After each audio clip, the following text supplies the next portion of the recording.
Hello and welcome back. It's me, Measley, and in this episode we're going to dive into how to get out of the auto mode and shooting into manual mode.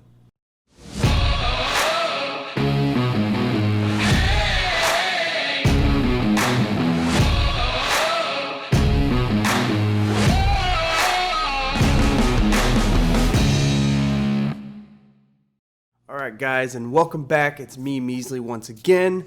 If the audio sounds a little different, I'm sorry. I'm experimenting with something, trying to upgrade a little bit. So let's jump into it. Today we're going to talk about moving out of that automatic setting and into the manual settings, really owning your camera, doing everything that you need to really perfect it and control everything. So we're going to start by looking at our aperture, ISO, and shutter speed, how they combined in that exposure triangle and how you can use that to your advantage. Alright, so the first thing we're going to be talking about today is aperture. So aperture is described in f-stops, so you'll have like an f32 or an f1.4.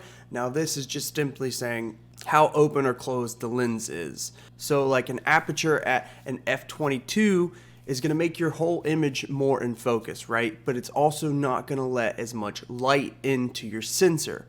So that's another thing to keep in mind. So like a larger 1.4, your lens is completely open.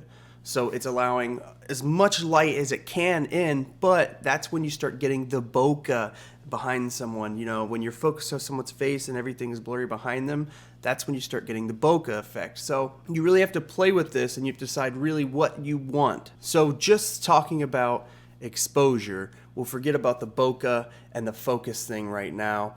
We'll talk about exposure. So you really need to think about how dark is it outside. You know, you're in a low light situation, high light situation. That is how you're going to decide if you want the lower f-stop or the higher f-stop. Or if you're doing portraiture and you do want the bokeh, you're going to want that wide open lens so you get the nice bokeh behind someone.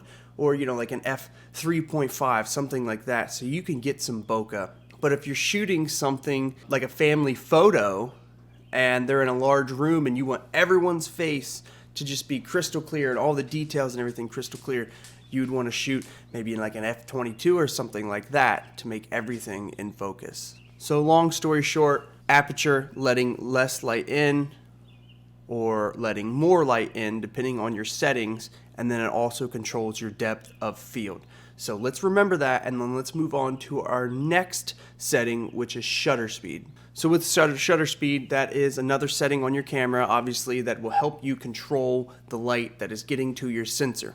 Shutter speed is usually what I adjust the most. I'm generally having my lens completely wide open, letting the most light in. I shoot a lot of moody, very dark, low light situations, and that helps me a lot. But a fast shutter speed of like, say, 1/1000 will stop motion in its tracks. So say you're a sports photographer, you really need that 1/1000. You need to catch everything, right? You need it to be right there, crystal clear. So you're gonna need a fast shutter speed, because if your shutter speed is lower, you're gonna get that motion blur. It's not gonna be as crystal clear, right? Now a shutter speed like 1/4 will have your shutter open longer, thus letting more light into your camera, but also that's when you get the most blur. So your picture's not going to be sharp if you're shooting something like a sporting event or anything like that. You cannot use a shutter speed like that. So a slow shutter speed generally you'll use for say you want the long exposure on a waterfall, or you want the light trails. That's what you're using the really slow shutter speed for. Or say you're doing night photography. There's not a lot of light. You're putting your camera on a tripod, you hold that shutter down for as long as you can, you're probably using a remote, so you'd have no shake in the camera at all. That's what you're using the super slow shutter for. Now, as we remember that, let's move on to the next, and that's ISO, which I hate. To dive into ISO, if you're shooting at an ISO of 100, which is the lowest that my camera will go, I'm going to have virtually no noise at all. So that means no grain, the image is going to be crystal clear, but the image is going to be darker, and I need to work on my aperture and my shutter speed to make sure I get that correct exposure. Now if I turned my camera up to a high ISO, like 25,600, it's going to let a lot more light in, but I'm gonna have so much noise and grain in my photo that it's probably gonna look awful, because my camera, if you start cranking that ISO, it looks awful. The grain is insane. So long story short, low ISO like 100 is low light. High ISO like 25,600 is a lot of light. So I try to keep mine, like I said, as low as it'll possibly go, to 100. Sometimes I'll turn it up. Another tip that I've done is I will actually take photos at home. I've tried it to see where the noise really starts cranking up in my camera, and you can put it on a tripod, take a photo of an object at ISO 100. Then you can take another picture of the same object at ISO 200 and go all the way up until you really start seeing that grain and noise. That way you know where your safe spot is on your camera, because every camera is different.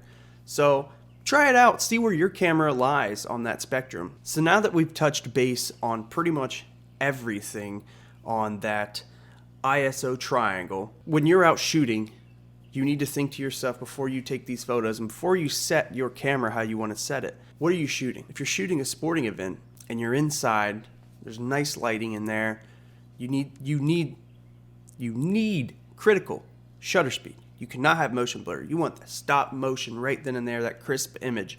So shutter speed is that's going to be your priority, right? So your aperture or your ISO becomes second, and from there you can tweak on your secondary needs, but the shutter speed would be your main focus. Now say that I'm shooting a landscape, really not worried about my shutter speed at all, right? I could mount you on a tripod, not doing a waterfall, just a mountain, sunny day, not a cloud in the sky, not worried about anything moving.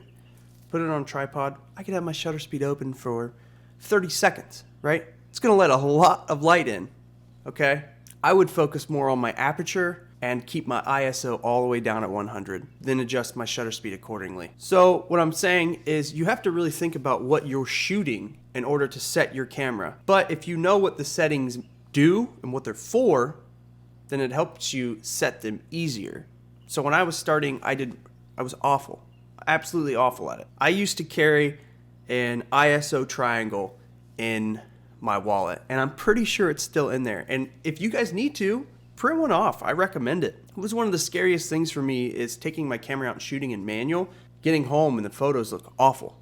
I did that multiple times, but I learned from it every single time. So I know that we went through this really fast, and I apologize for that, but I don't want to waste anyone's time, and I want it to be informational, but I also don't want to drag it out, because with the points that I hit are pretty much the points that you need to hear. Now, if you would like me to explain one of these more in depth, or if you'd like me to do a longer, more in-depth video on this, let me know and I can. This channel is aimed at people like myself. We're all beginners. Everyone can learn something. And some people teach it a little different than other people. And I think the way that I learned it was doing it the dumbest way that I could, because I was ignorant to camera settings, and I'm still learning camera settings. So hopefully with me putting it in my own terms and how I figured it out, I can help you guys so you can get on the track to becoming professionals. All right, everybody, I think that's it for me. Like I said, I'm sorry if the audio sounds a little different. I'm trying something new. I actually got my microphone out for once. So if you like this video, please give me a like, share, subscribe, all that stuff. It really does help. I appreciate everyone so far. I'm going to be making more videos like this to give you guys more help, and then I'll link some cards for some exposure triangle sheets in the description. So I want to thank you all. I love you. Peace.